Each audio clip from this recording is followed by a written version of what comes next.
कभी कभी हम अपनी बेवकूफ़ी के चलते, अपनी जिद के चलते इतनी बड़ी गलतियां कर देते हैं कि उसको सोचते सोचते जिंदगी भर हम लोग पछताते हैं। अगर हम वो बात किसी के कहने पर पहले ही मान लेते तो शायद से यहां पर बहुत सी प्रॉब्लम्स को हम टाल सकते थे। लेकिन कई बार लोगों के साथ जब तक अपने ऊपर वो चीज बीतती नहीं ना, उन्हें अकल नहीं आती। आज की कहानी भी कंटिन्यूएशन में है। कल मैंने इसका पहला पार्ट डाला था, वो आदमी कौन था। यहां पे थंबनेल दिखाई दे रहा होगा आपको। पहला पार्ट नहीं देखा है तो उसे देख लीजिए पहले, क्योंकि स्टोरी कंटिन्यूएशन में ही है। उसके बाद में दूसरे पार्ट को आप देख सकते हैं। अगर देख रखा है पहला पार्ट तो इधर स्टोरी को मैं कंटिन्यू करता हूं, और वैसे भी फर्स्ट पार्ट का लिंक डिस्क्रिप्शन बॉक्स में मौजूद है। खैर, चारू की डेथ हो चुकी थी। राकेश अपने आप को जिम्मेदार ठहराता था। उसे लगता था कि अगर वो चारू को वक्त रहते मेंटल हॉस्पिटल में डाल देता तो शायद से इधर चारू की जान बच सकती थी। अभी भी राकेश इस चीज को एक्सेप्ट कर ही नहीं रहा था कि दिक्कत उस घर में ही थी। राकेश को ये बात समझ नहीं आ रही थी। खैर, बहुत जल्दी ये बात राकेश को समझ आने वाली थी। जैसा चारू ने कहा था, उसके मरने के बाद बारी उसके बेटे की और खुद राकेश की होने वाली है। ऐसा ही एक भयानक सैलाब उनके घर पर दस्तक दे चुका था। अब यहां पर जो चारू का बेटा सत्यम था, उसने अजीबोगरीब हरकतें करनी शुरू कर दी। अब वो अपने पापा को कहता, पापा मुझे बचा लो, पापा मुझे बचा लो, वो मुझे मार देगा, पापा मुझे बचा लो। राकेश का वही जवाब, कौन मार देगा बेटा, कौन मार देगा तुझे, मुझे बता तो सही। तेरी माँ भी यही बात बोलती थी, वो मार देगा, वो मुझे मार देगा। किसने मार दिया उसको मुझे नहीं समझ आता, अब तू ये बात बोल रहा है। राकेश को लगता था कि शायद जो बच्चा है उसके दिमाग पर यहां पर असर पड़ा, क्योंकि उसने इतना कुछ देख लिया एक कच्ची उम्र में ही। तो बच्चे जो हैं वो उसे रिलेट कर जाते हैं। वो सीरियसली नहीं ले रहे थे, किसी भी चीज को सीरियसली नहीं ले रहे थे। लेकिन एक चीज उनके साथ ऐसी हुई जिसने राकेश को अंदर तक हिला करके रख दिया। राकेश का बेटा हमेशा ये बात बोलता, पापा वो मुझे मार देगा। रोता हुआ आता, बिलखता हुआ आता, अपने बाप के पीछे छुप जाता, जैसे चारू छुप जाती थी इधर राकेश के पीछे कि वो मुझे मार देगा, मुझे बचा लो, मुझे बचा लो। यही तो वो भी कर रहा था। लेकिन राकेश समझ नहीं पा रहा था ये सब है क्या।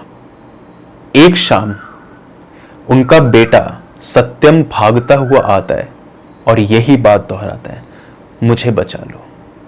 लेकिन उसके पीछे एक दूसरा बच्चा इस बात को दोबारा दोहराता है, अंकल मुझे बचा लो। ये चीज राकेश ने खुद सुनी। एक आवाज उनके बेटे की, एक आवाज किसी और लड़के की, कोई और बच्चा जो इधर सत्यम की उम्र का ही रहा होगा। वो भी यही बात बोल रहा, अंकल मुझे बचा लो, अंकल मुझे बचा लो। इधर एकदम से राकेश ने अपने कानों पर हाथ रखा और कहा, बस करो, बस करो।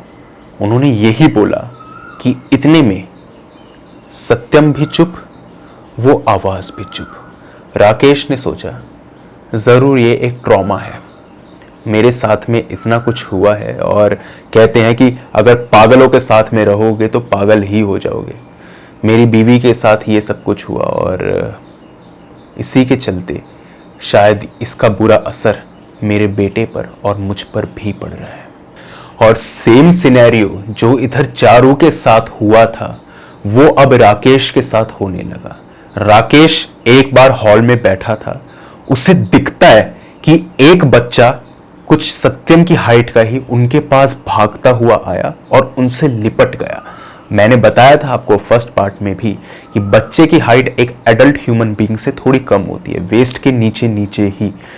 तो वहां पर उनको धक्का सा लगा, जैसे कोई बहुत तेज उनसे एकदम से चिपका हो। वो उन्हें फील हुआ, लेकिन वहां पर कोई नहीं था, बस एक आवाज, अंकल मुझे बचा लो, वो मुझे मार देंगे, मुझे मार देंगे, अंकल मुझे बचा लो। ये आवाज अब राकेश को परेशान करने लगी। राकेश को यही लगा कि जो भी मेरी बीवी कह रही थी वो सच है, और ये चीजें जो हैं अब मेरे ऊपर असर डाल रही हैं, और मैंने शायद उसकी बात मान ली होती तो यहां पर इतनी बड़ी दिक्कत नहीं होती। उसने ठान लिया कि वो इस घर को खाली कर देगा। कुछ 1-2 दिन बीते। इन 1-2 दिनों में उसके साथ कुछ भी अजीब नहीं हुआ। अब अगर उसको यहां से जाना ही था तो उसके साथ कुछ अजीब होता या ना होता उससे कोई फर्क नहीं पड़ना चाहिए, लेकिन राकेश को पड़ रहा था। राकेश समझ चुका था कि ये जो भी है ये एक हैंगओवर है, मेरी बीवी के मरने का साइड इफेक्ट जो मेरी फैमिली पर पड़ रहा है। उसने सोचा दिक्कत मेरे घर में नहीं है, मेरे दिमाग में है। अब चाहे कुछ भी हो जाए मैं ये घर खाली करूंगा ही नहीं। ये उसकी बहुत बड़ी गलती थी, और ये वो जानबूझकर नहीं कर रहा था। उसे लग रहा था कि कोई उससे ये काम करवा रहा है। वो जाना चाहता था, मन था उसका, लेकिन कहीं ना कहीं उसके ऊपर किसी ने कंट्रोल कर लिया था। ये उसे फीलिंग आती थी कि मेरा जो डिसीजन है वो मेरा नहीं हो पा रहा, किसी और का कब्जा है मेरे ऊपर। इसके बाद से ही इधर राकेश के तेवर पूरी तरह से बदल गए। एक राकेश जिसको सिगरेट से हद से ज्यादा खुंदक थी, अब वो दिन के अंदर यहां पर सिगरेट पे सिगरेट पिए। पहले तो 1 सिगरेट दिन की, उसके बाद में 2 सिगरेट, फिर तो भाई घंटे के हिसाब से सिगरेट पे सिगरेट चल रही है। एक छोटा बच्चा अपने बाप को देख रहा है कि वो घर के अंदर सिगरेट पी रहा है, सफोकेशन हो जाती है सबको, खिड़कियां तक नहीं खोल रहा था वो आदमी, उसे कोई फर्क नहीं पड़ता सत्यम के ऊपर क्या असर हो रहा है क्या नहीं। अगर सत्यम आके ये बात बोलता कि पापा आप ऐसा मत करो, ये चीज सही नहीं है, तो वो सत्यम को डांट देता और बहुत जोर से उस लड़के को लताड़ता डांटता। वो लड़का यहां पर सहम करके एक कोने में बैठ जाता। बहुत बहुत मायूस हो गया था वो अपनी जिंदगी से कि ये मेरे साथ क्या हो रहा है, क्योंकि आज तक राकेश ने कभी भी उसके ऊपर चिल्लाया नहीं था, लेकिन अब वो उस पर गुस्सा करना भी स्टार्ट कर चुके थे। यहीं पर जो सत्यम था वो हवा में किसी से बातें करता था। राकेश ये चीज देखते थे, और राकेश की दिक्कत क्या थी कि कभी तो उनका कंट्रोल अपने ऊपर बिल्कुल नहीं, और कभी वो पूरा कंट्रोल अपने ऊपर कर लेते। जब वो अपने बच्चे को ऐसी हरकतें करते हुए देखते तो वो कहते बेटा तू किससे बात कर रहा है, तेरी माँ भी ऐसी करती थी, मेरी कोई गलती है क्या, मुझे बताओ, मैंने कभी तुझे डांटा। उस बच्चे को समझ नहीं आता कि ये इंसान बोल क्या रहा है। अभी 10 मिनट पहले इसने मुझे इतना ज्यादा डांटा था, मैं रो पड़ा था, इसको कोई इफेक्ट नहीं हुआ उस चीज का।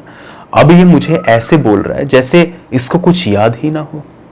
वो कहता पापा आपको कुछ याद नहीं है, आपने अभी मेरे साथ क्या किया। इस बात पर वो फिर से उसको डांट देता, बहुत तेज उस पर चिल्लाता और कहता एक कोने में बैठे रहो, उठने की जरूरत नहीं है, नहीं तो देख लूंगा मैं तुम्हें, तुम्हारी मां को भी देख लिया था मैंने, तुझे भी देख लूंगा, चुपचाप बैठा रहे, तेरे होने का एहसास नहीं होना चाहिए मुझे। वो लड़का हमेशा किसी से बात करता, और वो जो था वो जिससे बात करता था वो उस घर के अंदर उस बच्चे की आत्मा थी जिससे वो बात किया करता था।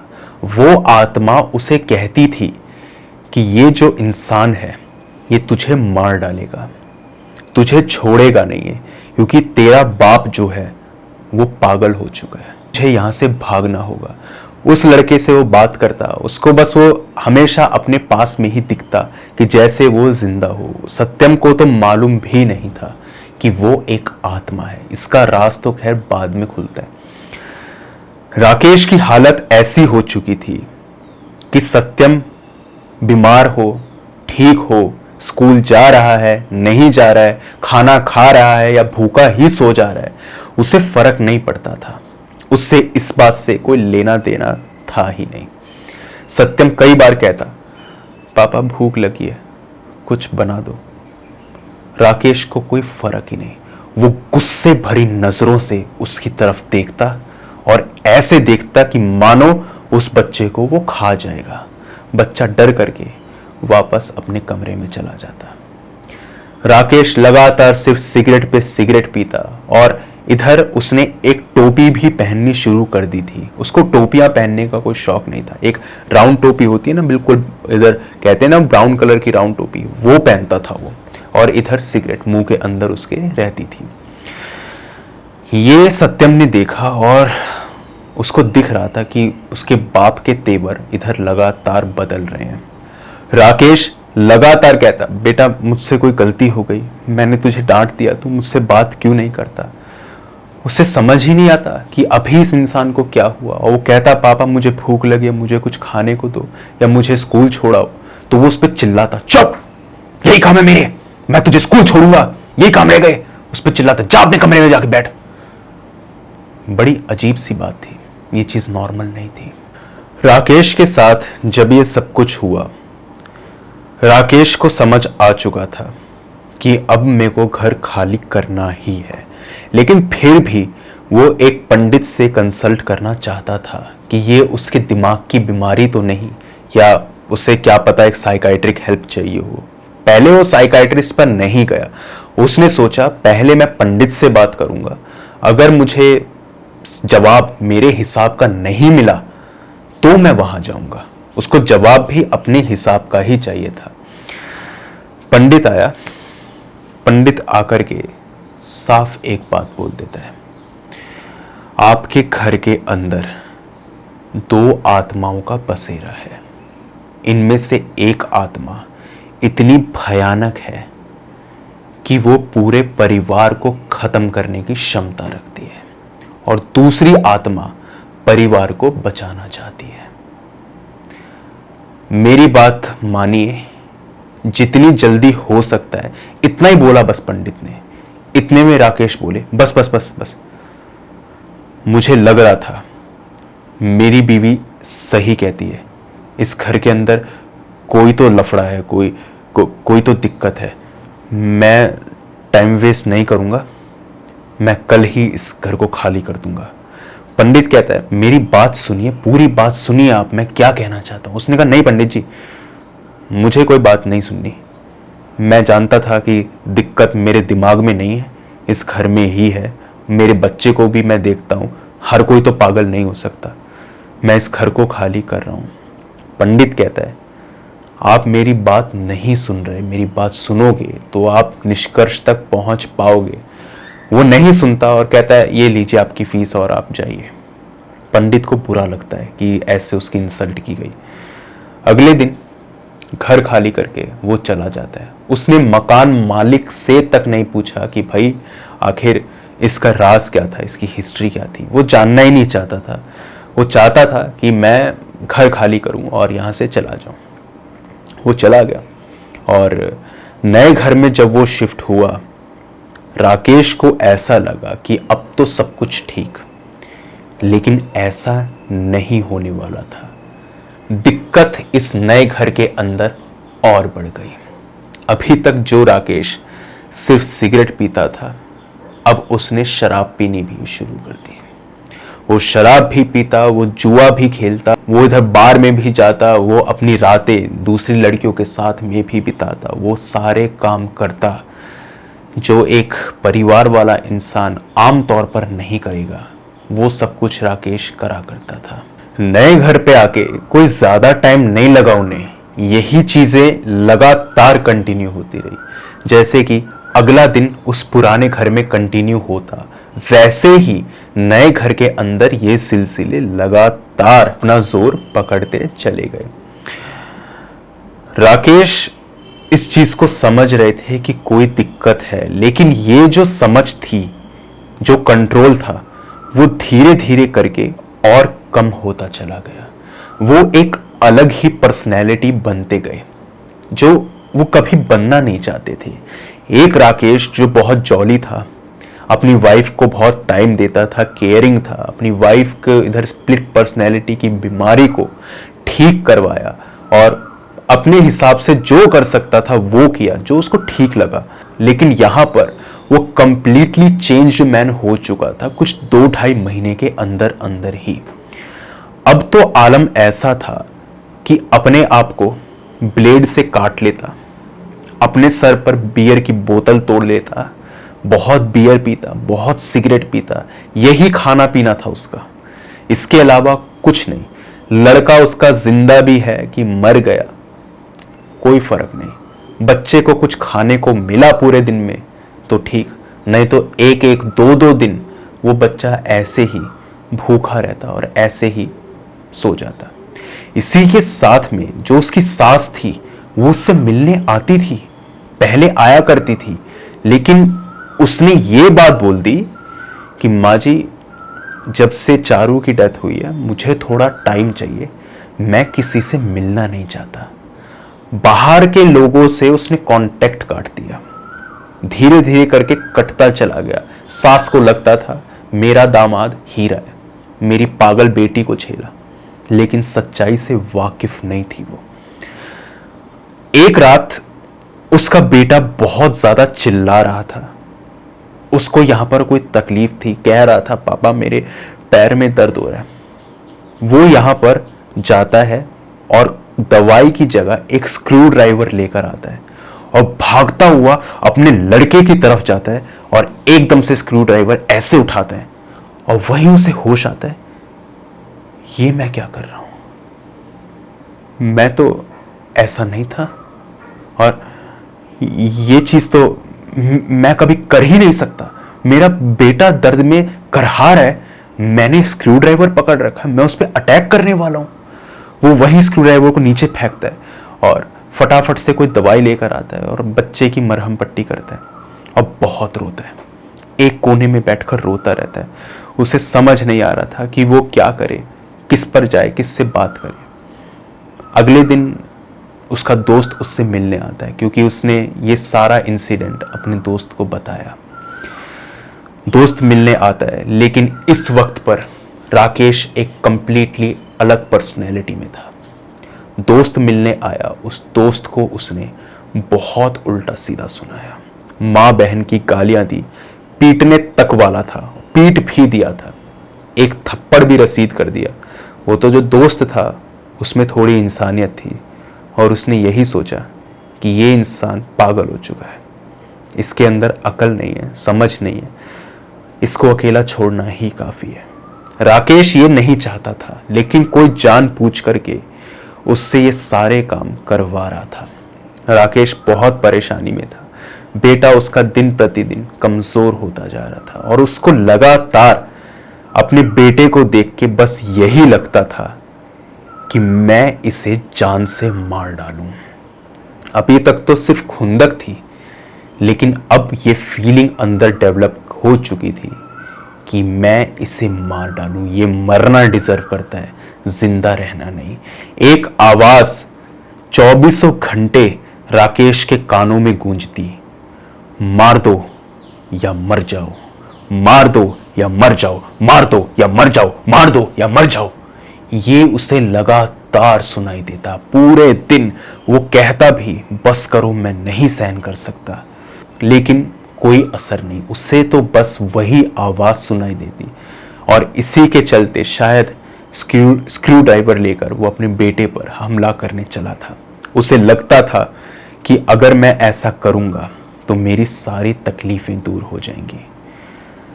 राकेश अपने बेटे को मारने के बारे में कभी नहीं सोच सकता था, इसलिए उसने ये सोचा मारने से अच्छा है कि मैं मर जाऊं। उसका यही प्लान था, मैं अपने बेटे को नहीं मारूंगा, इससे मुझे अगर अपना पीछा छुड़वाना है तो मुझे खुद ही अपने प्राणों की आहुति देनी होगी। वो अपने सर को इधर दीवार में खींच खींच के मारता है और जब वो अपने सर को मार रहा था तो कोई दूसरा शख्स उसे रोक रहा था।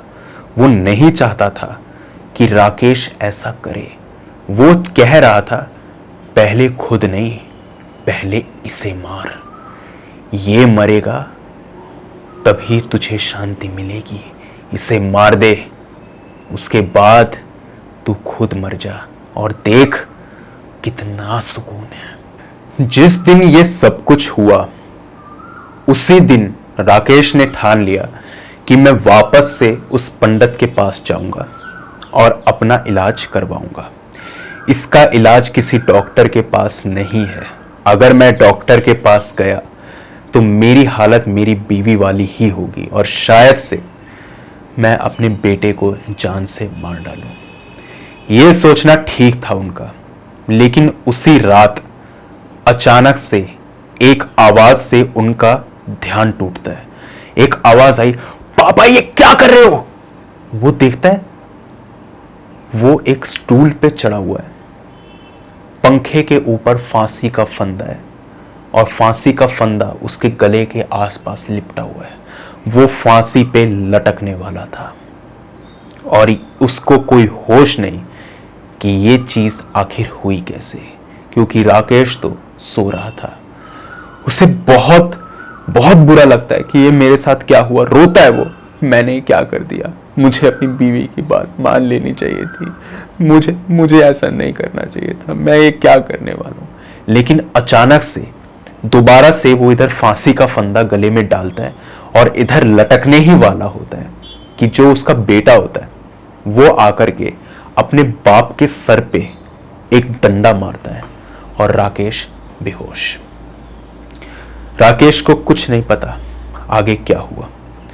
अगले दिन उनकी आंख खुलती है और उनका वही दोस्त जिसको 1000 गालियां देकर भगाया गया था वो उनके सामने खड़ा था। राकेश ने पूछा, तू कैसे आया? उसने कहा, तेरे बेटे ने मुझे सारी बात बताई। मेरी बात मान, तेरे ऊपर एक बुरी आत्मा का साया है। तेरे ऊपर ही नहीं, तेरे पूरे घर परिवार के अंदर। तेरा पूरा परिवार तबाह हो जाएगा राकेश, तू मेरे साथ चल। उसी पंडित पे गए। पहले तो पंडित नहीं माना, क्योंकि पंडित और साधु संत ऐसे होते हैं कि अगर उनका अपमान कर दिया जाए आसानी से नहीं मानते वो। लेकिन कब तक नहीं मानता, वो भी समझ गया था कि राकेश की हालत बहुत सीरियस है, मैं मदद नहीं करूंगा तो ये अकेला नहीं, इसका बेटा भी मर जाएगा। वो उसकी मदद करने को तैयार हुआ। पंडित कहता है, मैंने आपको उस वक्त पर भी चेतावनी दी थी कि मेरी बात को सुनो, मेरी बात को तवज्जो दो, लेकिन आप मेरी बात को नहीं सुन रहे थे। इस घर का इतिहास जो भी है वो उस ओनर पर जाकर के ही पता चलेगा। वो आत्मा आपको छोड़ेगी नहीं, एक क्या 1000 घर बदल लो, वो आत्मा नहीं छोड़ेगी आपको। उसको एक मीडियम चाहिए था, एक बॉडी चाहिए थी जिसके अंदर वो रह सके, और वो आत्मा वही सब कुछ कर रही है जो उसने जीते जी किया था। इतिहास क्या है उस घर का, वो तो उस इंसान पर जाकर के ही पता चलेगा। उस इंसान पर चलो, वो सब कुछ बताएगा। वहां पर वो गए तो इधर जो वो ओनर था घर का, पहले तो मुकर गया। उसने कहा ऐसा कुछ है ही नहीं, ये तो इन लोगों का परिवार ही ऐसा था, इनकी हिस्ट्री ऐसी थी, सभी लोग जानते हैं इनकी बीवी पागल थी, पागलपन के लक्षण इनके अंदर भी आ गए होंगे, हम कैसे मान ले, हमारा घर खराब है, हम नहीं मानते। अगर ऐसे होने लग गया तब तो हो गया काम, कल को कोई भी आकर ये बात बोल देगा तो हम मान लेंगे क्या? ऐसा कुछ नहीं है, आप लोग जाइए। लेकिन जब उससे सख्ती से पूछा गया कि यहां पर किसी की जान जा सकती है, तू सच सच बता कि आखिर मामला क्या है, तो उसने अपना मुंह खोला। अब आपको याद होगा, मैंने फर्स्ट पार्ट के अंदर जो चारू के पापा थे उनको डिस्क्राइब किया था कि वो किस तरीके के इंसान थे। घबराइए मत, चारू के फादर नहीं है ये। चारू के फादर की जो कैरेक्टरिस्टिक्स थी, सेम वही कैरेक्टरिस्टिक्स इस इंसान के अंदर भी थी, हूबहू। एक दो चीजें ऊपर नीचे हो सकती हैं, लेकिन ये इंसान भी वैसा ही था। आपको मालूम होगा कि चारू को स्प्लिट पर्सनैलिटी का इशू था और वो यही कहती थी कि वो इंसान मुझे मारना चाहता है, मुझे पीटना चाहता है। और यही कुछ सिनेरियो उसके फादर के साथ में भी था, वो भी उसको मारते थे, पीटते थे।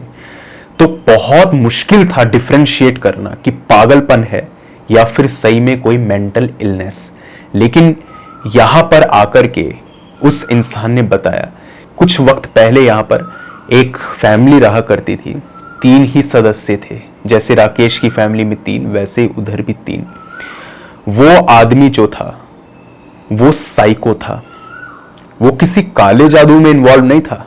वो ऐसा कुछ नहीं करता था कि जिससे लोगों के साथ में बहुत बुरा हो या फिर पैसा कमाने के लिए कुछ तंत्र मंत्र करता हो। नहीं, वो साइको ही था, पागल था वो।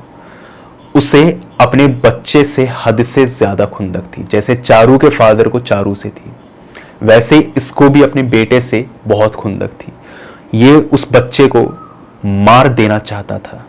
अपनी बीवी को ये बहुत मारता, बहुत ज्यादा टॉर्चर करता, हंटरों से मारता, सिगरेट से उसकी बॉडी को जला देता, गंदी गंदी गालियां देता, यहाँ तक कि उससे वो सारे काम भी करवाता जो सभ्य घर की महिलाएं नहीं करती। आप समझ सकते हैं कि रात में कौन से काम होते हैं, मैं खुलकर नहीं बोलना चाहता।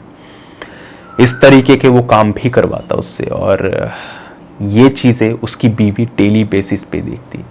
वो आदमी पूरे दिन शराब और सिगरेट के अंदर ही डूबा रहता। उसे कोई मतलब नहीं था उसके बीवी बच्चे जिए चाहे मर जाए। जैसे इधर राकेश को कोई परवाह नहीं थी कि सत्यम जिए या मर जाए। लेकिन वो इंसान और खूंखार था, वो और ज्यादा अपने परिवार को तड़पाया करता था। राकेश ऐसा नहीं था। शायद से राकेश की जो अंतर आत्मा थी उसका कंट्रोल कहीं ना कहीं था उसके ऊपर, इसीलिए वो काबू हो जाया करता था। जब उसका बेटा उसको कहता, पापा आप ऐसा मत करो, तो थोड़ा बहुत उसे समझ में आता कि मैं कुछ गलत कर रहा हूं। लेकिन उसके लिए यहां पर कुछ भी नहीं था। वो एक अलग ही लेवल पे था। वो सबको मारता था, सबको पीटता था। बहुत घटिया इंसान था वो। एक दिन उसकी बीवी की उससे बहुत ज्यादा लड़ाई हो गई, और इतनी लड़ाई हो गई कि उसने कहा कि मुझे कुछ पैसे दो, मेरा बच्चा बीमार है, मुझे कुछ पैसे दो। वो इंसान उसे पैसे देने तक को तैयार नहीं था, जबकि खुद वो कुछ नहीं कमाता था। उसकी बीवी ही सब कुछ कमाती थी, फिर भी उसने 1 रुपया उसे नहीं दिया। और इसी के साथ में पहले तो अपने बच्चे को उसने मार डाला, स्क्रू ड्राइवर से मार डाला। उसने लगातार वार किए उस पे, उस बच्चे को उसने मार डाला। वो बच्चा लगातार अपनी माँ को यही बोलता था कि मम्मी मुझे बचा लो, वो पापा मुझे मार डालेंगे, मुझे बचा लो। डरा करता था, सहमा करता था, भागता था, चिल्लाता था। ये सब कुछ वैसे ही हो रहा था जो इधर राकेश ने देखा था। राकेश के सामने भी वो बच्चा ऐसे चीखते हुए आता था, लिपट जाया करता था, मुझे बचा लो, मुझे मार देंगे, मुझे बचा लो, मुझे मार देंगे। और वो औरत जो थी वो भी इधर की उधर भागती थी कि मुझे बचा लो। इसी के साथ में कभी उसके बाल काट दिए, कभी उसके जिस्म को जला दिया, कभी ब्लेड से उसके जिस्म को काटा। वो सारी हरकतें जो चारू के साथ हुई थी वो सब कुछ उसने अपनी बीवी के साथ में किया था, डिट्टो, सेम टू सेम। बस 1-2 चीजें ऊपर नीचे हो सकती हैं, लेकिन बाकी सब कुछ उसने वैसे ही किया था। अपने बच्चे को उसने मार डाला स्क्रू ड्राइवर से। राकेश को याद आता है कि वो भी अपने बेटे के सामने स्क्रू ड्राइवर लेकर खड़ा था, वो भी वैसे ही मारने वाला था उसे, मगर किसी तरीके से शायद वो रुक गया। उसकी आत्मा ने उसे रोक लिया। पहले तो उसने अपने बच्चे को मारा, उसके बाद में उसने अपनी बीवी को छत से धक्का दिया, और वो ये सोचता था कि मैंने इनके ऊपर एहसान किया है। आस पड़ोस के लोगों को लगता था कि उसकी बीवी पागल है, क्योंकि वो लोगों के सामने बहुत अच्छे से बिहेव करता। लोगों के सामने पागल नहीं था वो, लोगों के सामने एकदम सही। घर में ये दिखाता कि मेरी बीवी जो है ये बच्चे को मारती है, ये खुद को भी मारती है, और इसने ही ये सब कुछ किया है। और ये उसने लोगों को बता दिया कि भाई पहले तो इसने लड़के को मारा, फिर ये छत से कूद के मर गई, सेम उसी तरीके से जैसे चारू मरी थी। ये उसे लगता था, और वो बस यही सोचता था कि मैंने इन पे एहसान किया है। नरक की जिंदगी काट रहे थे मेरे साथ में रह के। क्या था इनके पास में? भूखे नंगे सोते थे। मैंने इन्हें मार दिया तो इनके ऊपर एक पुण्य ही तो किया है। मेरे से भी छुटकारा मिला, इस पापी जिंदगी से भी। क्या गलत किया मैंने? ये सारी बातें उसने अपने एक दोस्त को बताई थी और उसने ये कहा था कि मैं भी ऐसी बेकार जिंदगी नहीं जीना चाहता, मैं भी मरना चाहता हूं। कुछ वक्त लूंगा मैं, लेकिन मरूंगा जरूर। एक दिन उसकी भी लाश यहां पर मिली और वो फांसी से लटक चुका था। जैसे राकेश फांसी से लटकने वाला था, वैसे ही वो भी लटक चुका था। वो बात अलग है कि बाद में आकर उसके दोस्त ने सारा खुलासा कर दिया। इसके बाद में ओनर ने बताया कि 20-25 साल बीत गए इन सब बातों को। हमारा कभी मन नहीं करा कि हम इस घर में रहें, क्योंकि बहुत ही घटिया पास्ट रहा इसका। लेकिन कभी भी कोई आवाज नहीं आई, बच्चे की आवाज या उस आदमी की आवाज, ऐसा कुछ नहीं हुआ। कई बार हमारे गेस्ट भी आए इस घर में और हमने उनको भी इस रूम में रखा।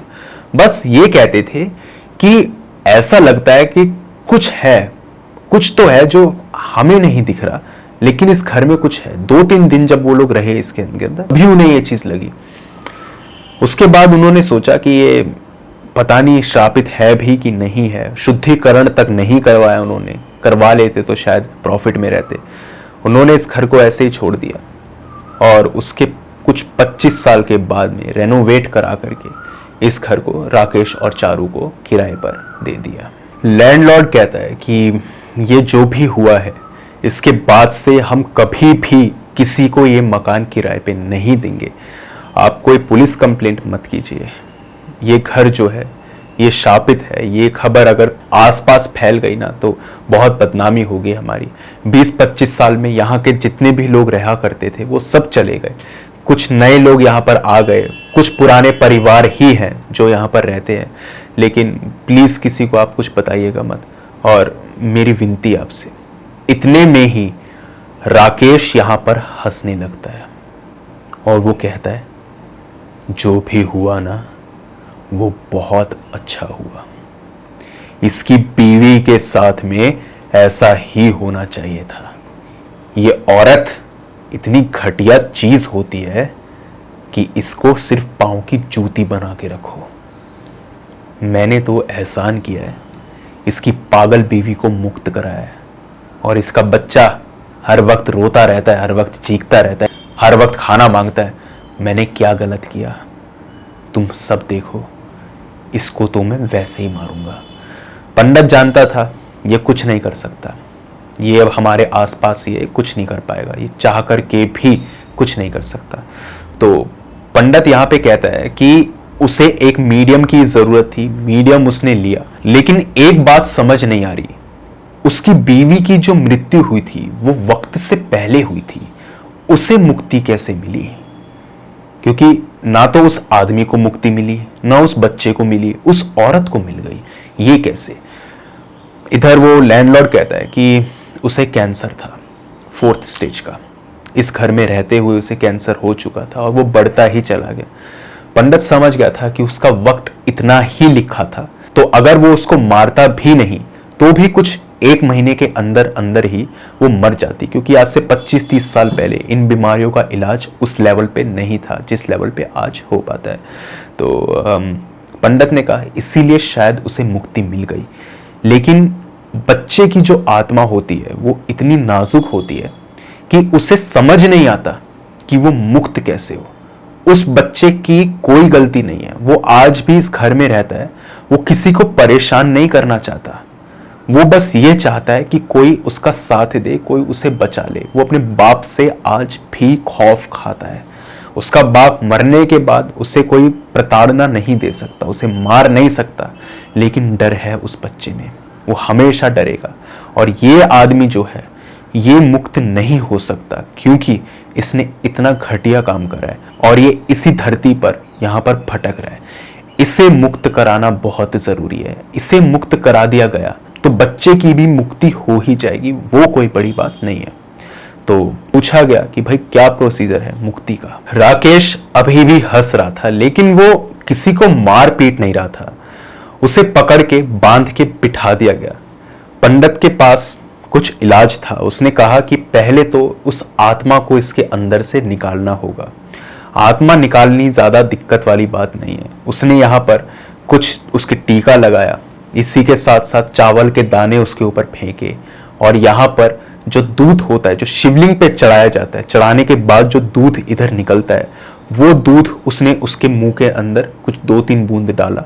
इसी के साथ में राख जो होती है वो उसके माथे पर ऐसे मली, और कुछ यहाँ पर 108 बार एक ऐसा मंत्र पढ़ा उसने जो किसी ने पहले सुना नहीं था। इसी के बीच में आपको बता दूं कि जो सत्यम था वो इधर मौजूद नहीं था, उसे कुछ नहीं पता कि ये क्या हुआ।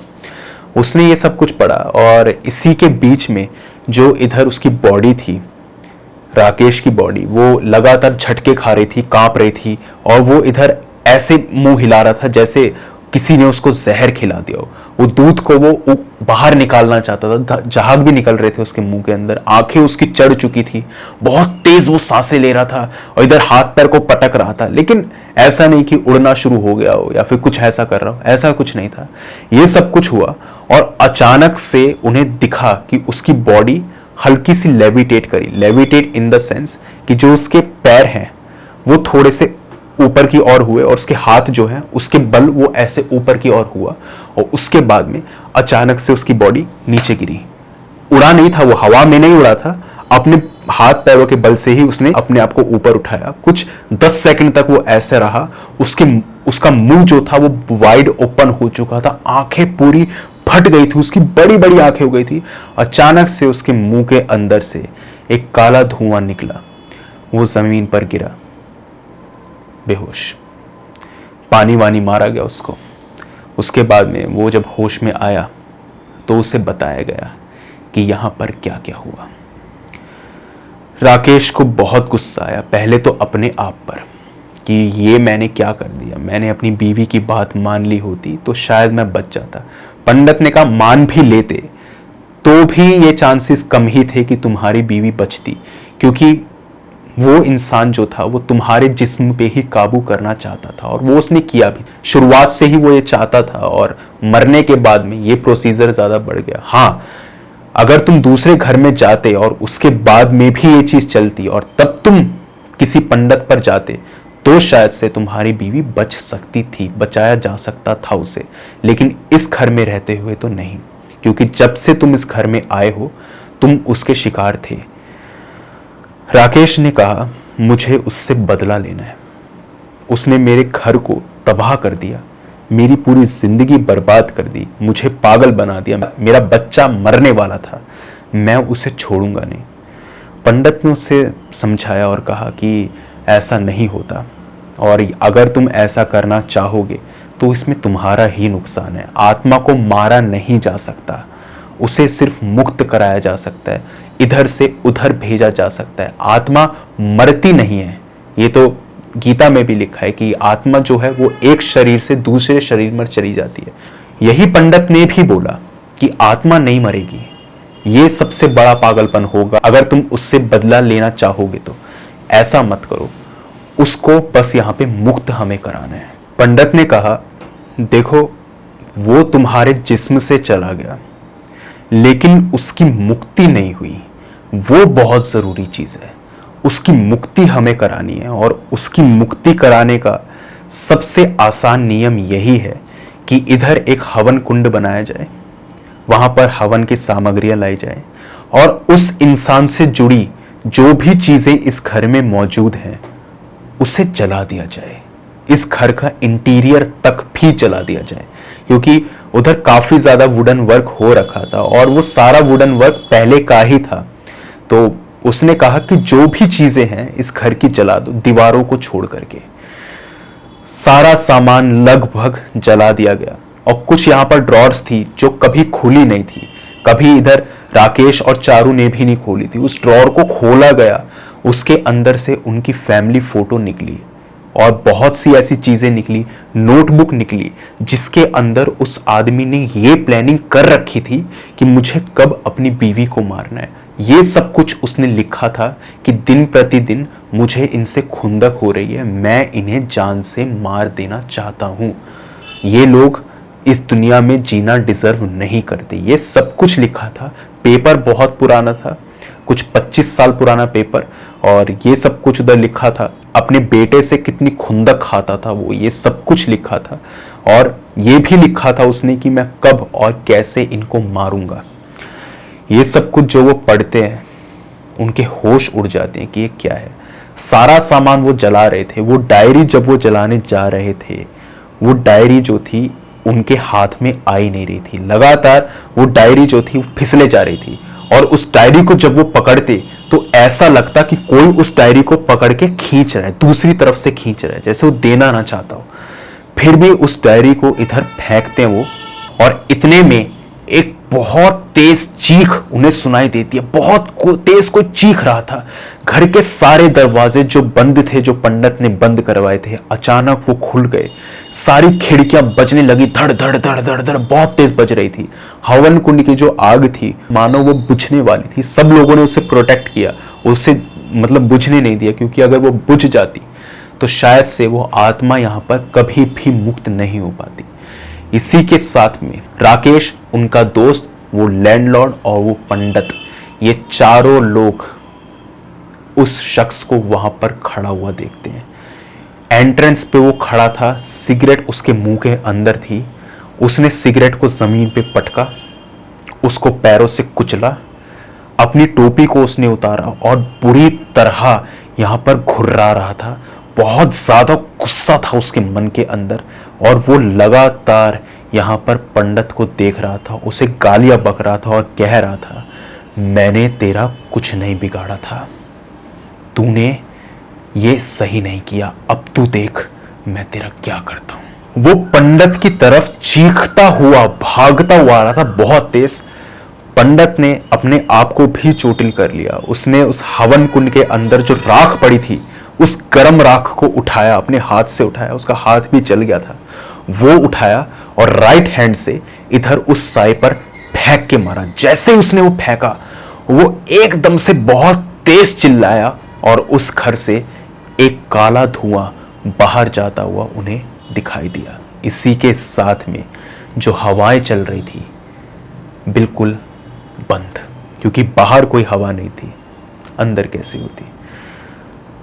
हवन पूरा हो चुका था, मुक्ति उसे मिल गई थी। ज्यादा मुश्किल बात नहीं थी उसे मुक्त कराना।